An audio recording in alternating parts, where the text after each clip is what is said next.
Hello, and welcome back to On the Steps. I'm Max Davis-Housefield. I'm Verna Chen. And I'm Madeline Woo. Coming up, UCLA scientists walk out in protest to NIH cuts. Students study for final exams. Miss hosts a magic show. And gymnastics faces Stanford.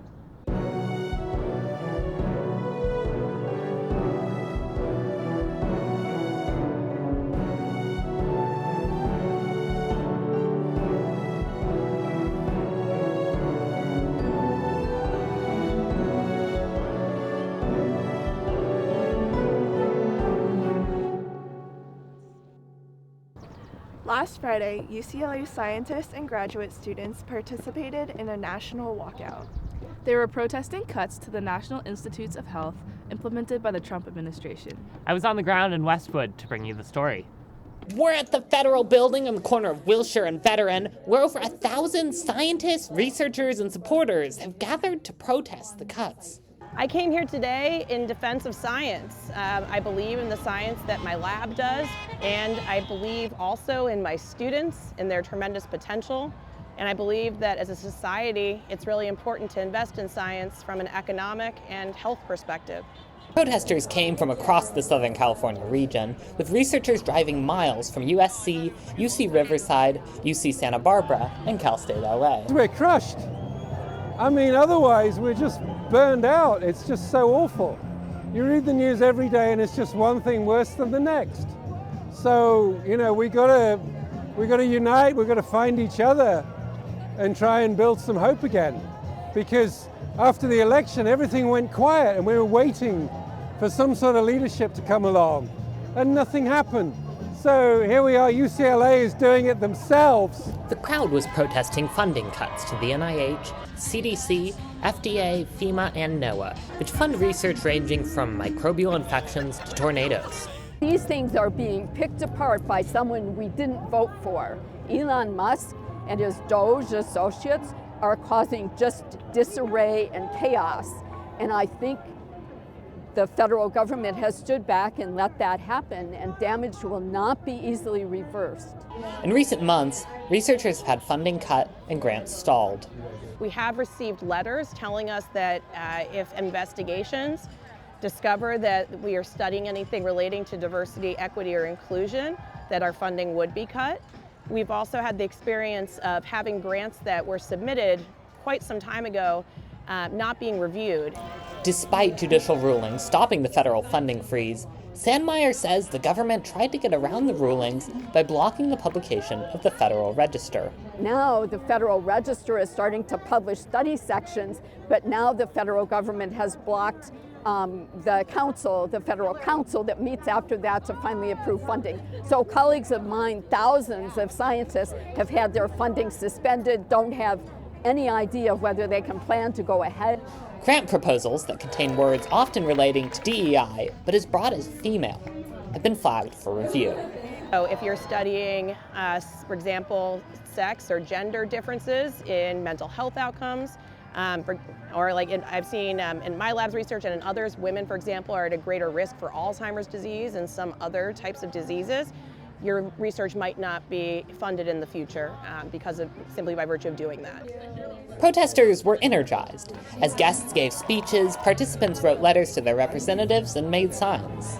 A lot of cars are passing by, you can hear it, and they're all showing their solidarity with us, and it's really incredibly encouraging.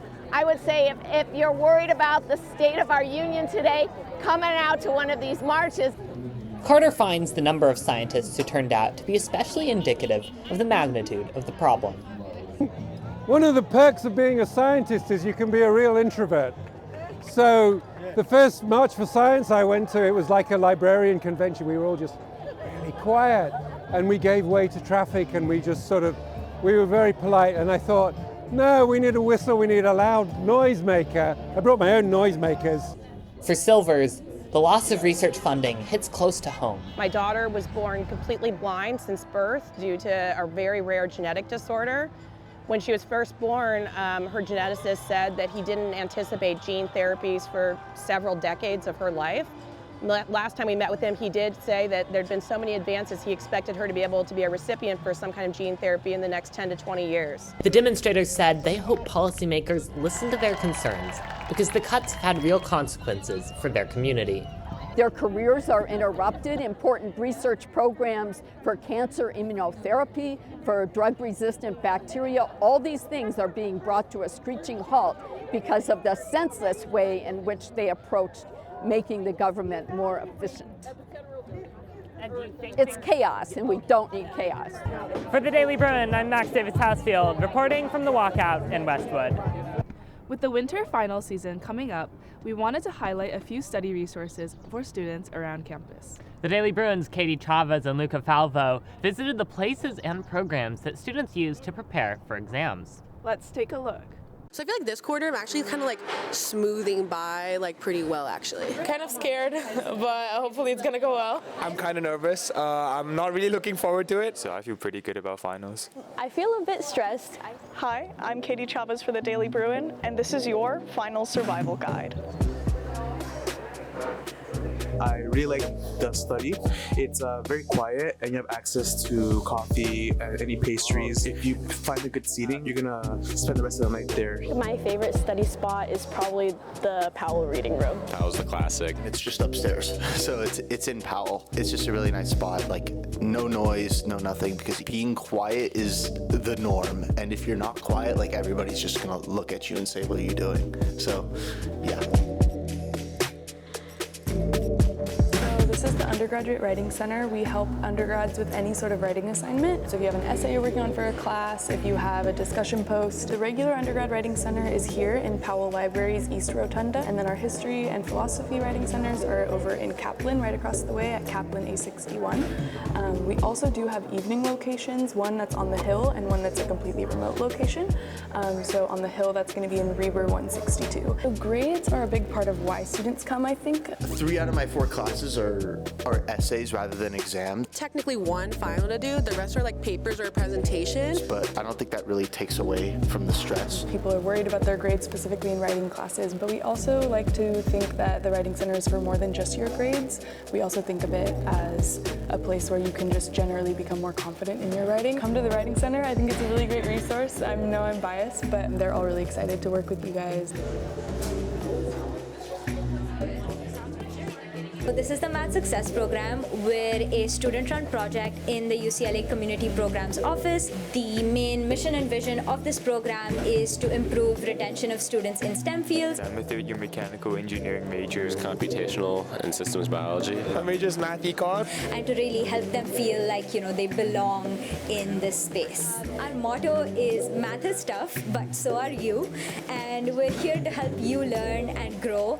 And so feel free to stop by our office anytime. We recently expanded our team to include 2 new counselors, so we have all the more availability for one-on-one sessions and drop-in hours, and we'd love to see you. So feel free to stop by and say hi.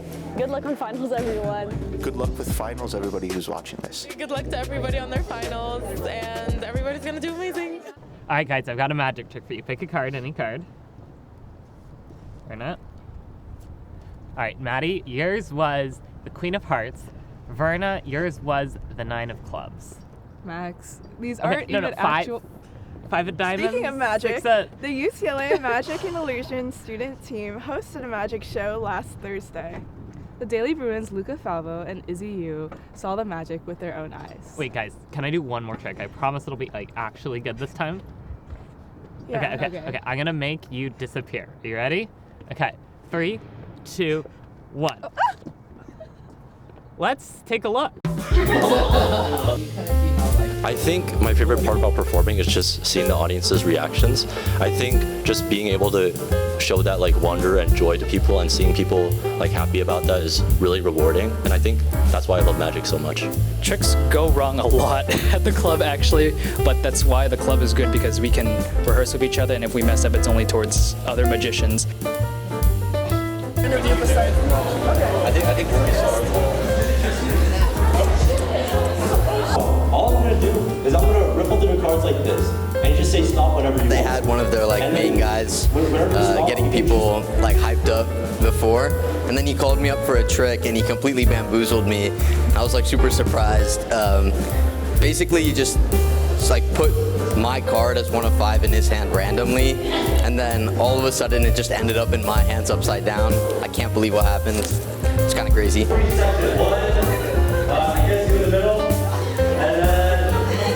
mean, one of the reactions are always great. People don't know how something is done, and they're left just dumbfounded, really. It's a lot of fun to do stuff like that and have someone, being on the knowing side. 14, 15, 16. So let's just get that adjusted. All right.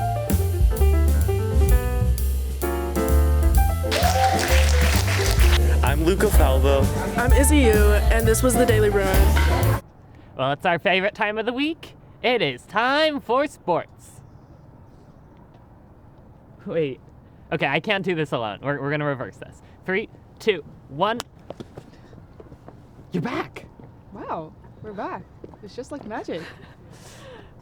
Gymnastics faced Stanford in their last home meet of the season on Sunday. The Daily Bruin's Nora Gallagher went to the game and has the story. Last Sunday, number 4 ranked UCLA women's gymnastics battled number 10 ranked Stanford at the final meet of the 2025 season. UCLA started on vault with the standout performance from grad student Shea Campbell. Then came uneven bars, where former Olympic gold medalist Jordan Chiles and freshman Mika Webster-Longin shined in their clean dismounts. On beam, every Bruin scored at least a 9.9, with exceptional showings from junior Sienna Alipio and senior Emma Malabuyo. Rounding out the night with floor, Brooklyn Moores and Jordan Chiles gave show-stopping performances to remember.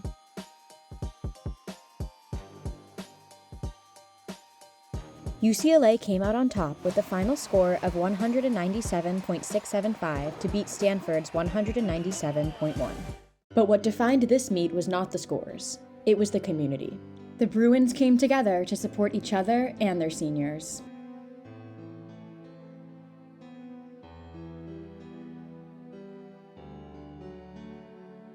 I'm Nora Gallagher, and this is the Daily Bruin. Well, that is our show for the quarter. We'll be back after the break. Thank you for watching. And we'll see you in the spring.